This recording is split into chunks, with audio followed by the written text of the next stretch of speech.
तो जैसा कि हमने लास्ट एपिसोड के अंदर देखा था, जो यूयू होती है वो जिमिंग को बहुत ही फनी तरीके से ये चीज़ जो है वो बता देती है कि वो चैन ये की सबसे यंगेस्ट डिसाइपल है। और अब जैसे ही ये चीज़ जो होती है वो बेचारी जिमिंग को पता चलती है, तो जो जिमिंग होती है उसकी सारी की सारी खुशी गायब हो जाती है। वो इस चीज़ को सुनकर बहुत ज़्यादा हैरान भी रह जाती है।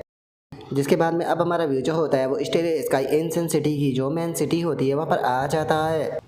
जहाँ पर कि हम जो हुआ पियाओ होता है उसे और उसके साथियों को देखते हैं। और जो ली जिंग होता है वो हुआ पियाओ जो होता है उसे बोलता है कि आखिर आज तुम हमारे साथ में आने की इतनी ज़्यादा जिद जो है वो क्यों कर रहे थे, जबकि तुम इंजर्ड भी हो। मेरे हिसाब से तुम्हें आराम करना चाहिए था और हम दोनों को सिटी लॉर्ड से मिलने के लिए जाना चाहिए था। जो सुनते के साथ ही जो हुआ पियाओ होता है वो बोलता है कि ये सीक्रेट लेटर जो है वो मेरे अंकल ने मुझे दिया था, तो इसीलिए सही रहेगा कि मैं खुद ही यहाँ पर जो सीनियर सिटी लॉर्ड है उन्हें पर्सनली ये जाकर दूँ। और उनके इतना बोलते के साथ ही अचानक से जो तियानसू होता है उसका ध्यान किसी चीज़ के ऊपर जाता है, जिसे देखते के साथ ही उसका पूरा चेहरा जो होता है वो लाल पड़ जाता है। और उसके ऐसे रिएक्शन को देखने के बाद में जो लीजिंग होता है वो उसे बोलता है कि आखिर अब तुम्हें क्या हो गया, तुम इस तरीके से क्यों रुक गए। जो सुनते के साथ ही हुआ पियाओ जो होता है वो उसे बोलता है कि कहीं तुमने लेटरिन के ऊपर पैर तो नहीं रख दिया ना, लेकिन ये स्टेरियो स्काई एंशिएंट सिटी है, यहाँ पर इस तरीके से लेटरिन नहीं हो सकती।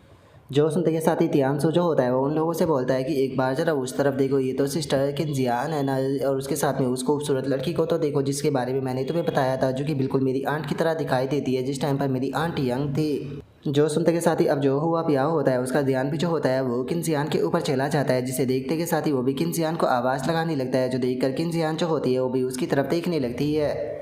और अब हुआ पियाओ को देखने के बाद में जो किनजियान होती है वो अपने मन में सोचती है कि एक मिनट, ये तो वही बेवकूफ़ लड़का है ना जिसने कि कुछ टाइम पहले जो मास्टर है उसे चैलेंज जो है वो किया था।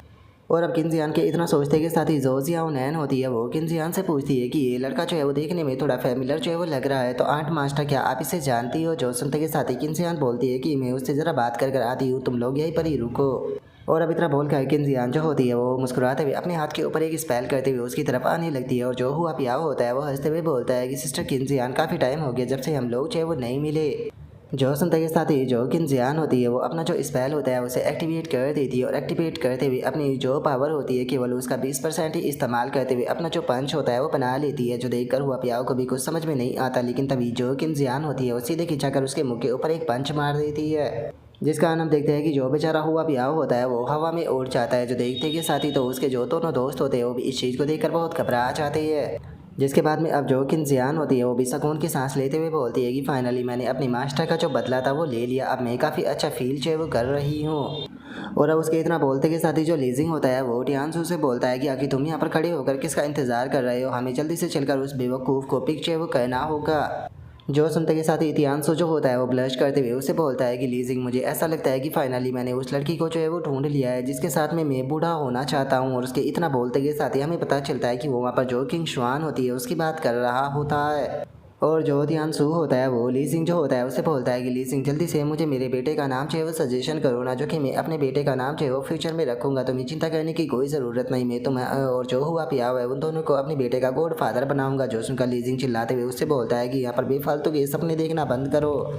और अब उसके इतना बोलते के साथ ही हमारा व्यू जो होता है वो चैनी के ऊपर जो है वो आ जाता है, जो कि जो तियानसू होती है उसके साथ में जो है वो बैठा होता है। और अब जो तियानसू होती है वो चैनी के द्वारा दी गई जो मेमोरी होती है उसे देखते हुए बोलती है कि ठीक है, जो सिमुलेशन है वो कंप्लीट जो है वो हो चुका है, जिस कारण मैं अब इस चीज़ को लेकर पूरी तरीके से श्योर जो है वो हो चुकी हूँ कि बाइकिंग ने यहाँ पर अपने विजन के अंदर जिस लड़की को देखा था वो असल में एक हेमनली आर्टिफैक्ट है। और उसके इतना बोलते के साथ ही हम जियाओसी को देखते हैं, जो कि जो बाइकिंग होती है उसके साथ में जो है वो खेल रही होती है, और बाइकिंग के साथ में खेलते हुए बोलती है कि सच में बाइकिंग, जिस टाइम पर तुम अपनी जो स्लीपिंग फॉर्म है उसके अंदर आती हो, जो तुम्हारी फिजिकल बॉडी है वो कितनी ज़्यादा क्यूट और फ्लफी बन जाती है। और अब जियाओसी के इतना बोलते के साथ ही जो चैन ही होता है वो तियानसू जो होती है उसे पूछता है कि ठीक है, तो मुझे बताओ कि क्या ये हेमनली आर्टिफैक्ट जो है वो विनाश का कारण जो है वो बनेगी। जो सुनते के साथ ही तियानसू जो होती है वो चैन ही से बोलती है कि यहाँ पर जो इमेज है उसे देखकर ऐसा लगता है कि ये हमारे आर्टिफैक्ट जो कि मेरी सिस्टर है जिससे कि मैं कभी भी जो है वो नहीं मिली हूँ, शायद वो बहुत ज़्यादा मौतों का कारण जो है वो बन सकती है, लेकिन शायद इसकी और भी कोई दूसरी पॉसिबिलिटी भी हो सकती है।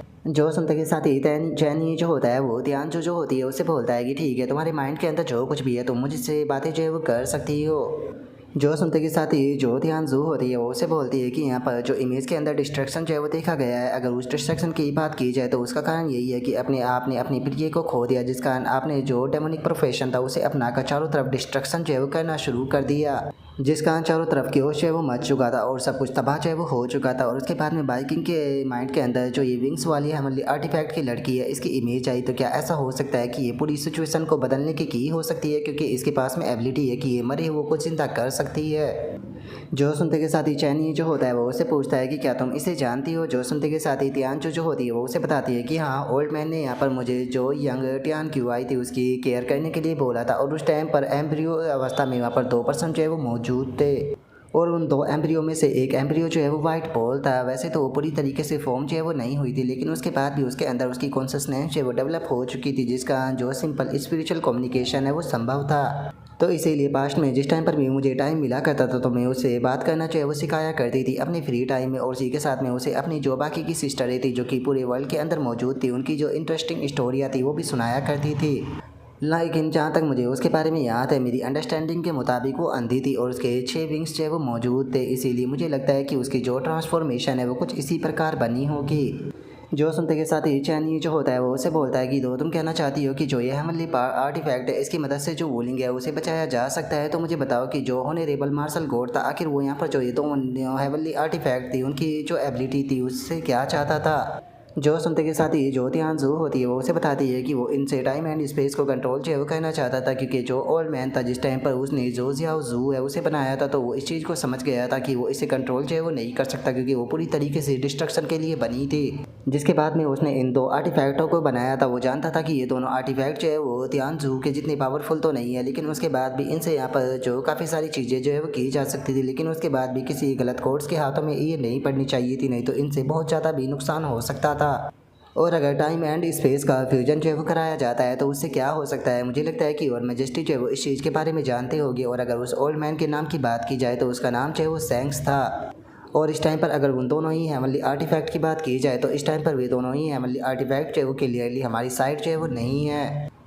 अगर मैं उससे मिलकर उससे बात जो है वो कर पाती तो शायद यहाँ पर चीज़ें जो है वो चैन जो है वो हो सकती थी, लेकिन दुख की बात है कि वो इस टाइम पर टाइम एंड स्पेस के बाहर है, और यहाँ पर पावरफुल पर्सन भी इस चीज़ का पता जो है वो नहीं कर सकता है कि वे आखिर कहाँ पर मौजूद होगी, जिसका मतलब है कि मैं उससे मिलकर बात जो है वो नहीं कर सकती हूँ। जो सुनते के साथ ही चैनी जो होता है वो उसे बोलता है कि तो हम लोगों को यहाँ पर अगर जो सॉल्यूशन है वो ढूंढना होगा तो उसके लिए हमें यहाँ पर जो ये हमारी आर्टिफैक्ट है इसका पता लगाना होगा। मैं यहाँ पर जो सटीक कार्यक्रम है उसके बारे में तो जो है वो बिल्कुल भी नहीं बता सकता हूँ, लेकिन हाँ मैं एक पर्सन को जानता हूँ जो कि इस चीज़ के बारे में हम लोगों को जो है वो बता सकता है।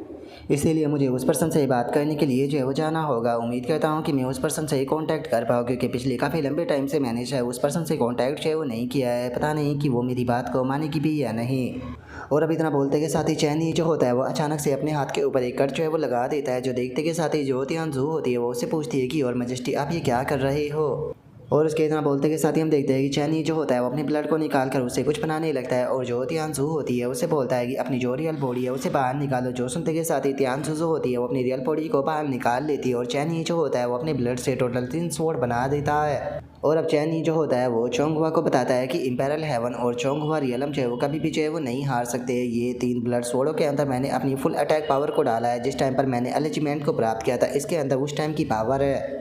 और जिस टाइम पर तुम इसे एक्टिवेट जो है वो करोगी तो मुझे इस चीज़ का एहसास जो है वो हो जाएगा, चाहे तुम कहीं पर भी क्यों ना हो। और रही बात इसका इस्तेमाल करने की, तो तुम इसके अपनी मर्ज़ी से इस्तेमाल जो है वो कर सकती हो, जैसे भी तुम इसका इस्तेमाल करना चाहो। और अब इतना बोलते के साथ ही चैनी जो होता है वो बाइकिंग और जियाओसी को लेकर वहाँ से जाने लगता है। वहाँ से जाते हुए बोलता है कि ठीक है, तो अब यहाँ पर जो चीज़ें हैं वो तुम्हारे ऊपर है।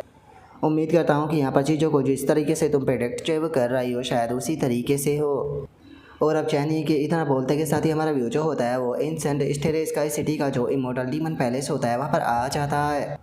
जहाँ पर कि हम जो लुओ चू और जो लुओ शाह होती है उन्हें अचानक से कुछ महसूस होता हुआ देखते हैं, जिसे महसूस करते के साथ ही वे दोनों भी आगाज जो है वो हो जाते हैं। और तभी हम देखते हैं कि उस जगह पर अचानक से एक फॉर्मेशन जो होती है वो ओपन हो जाती है, और हमें पता चलता है कि जो चैनी होता है वो वहाँ पर आया होता है, जिसे देखते के साथ ही जो लुओ चू और जो लुओ शाह होती है वो दोनों भी वहाँ पर आ जाते हैं। और अब चैनी को देखने के बाद में जो लुओ चू होता है वो उसे नहीं पहचान पाता और उसे बोलता है कि आखिर तुम कौन हो। तभी जो लुओ शाह होती है वो चैनी को देखते हुए बोलती है कि 1 मिनट ब्रदर, क्या ये तुम हो। जो सुनते के साथ ही चैन ही जो होता है वो उनसे बोलता है कि ये काफ़ी लंबी स्टोरी है, मैं बाद में तुम्हें बताऊंगा। अभी के टाइम पर मैं चाहता हूँ कि तुम जो मीशा मोलिन टियान है उससे कांटेक्ट करने में मेरी मदद करो, क्योंकि मुझे जो मदर इन लो है उसकी मदद चाहिए। और अब चैन के इतना बोलते के साथ ही जो हमारा आज का एपिसोड है वो यहीं पर ही कंप्लीट जो है वो हो जाता है। तो नेक्स्ट एपिसोड के अंदर देखिए कि आगे क्या होता है। अगर आप लोगों को वीडियो अच्छी लगी हो तो लाइक करना, चैनल को सब्सक्राइब करना। मैं मिलता हूँ नेक्स्ट एपिसोड के अंदर, तब तक के लिए बाय बाय गाइस।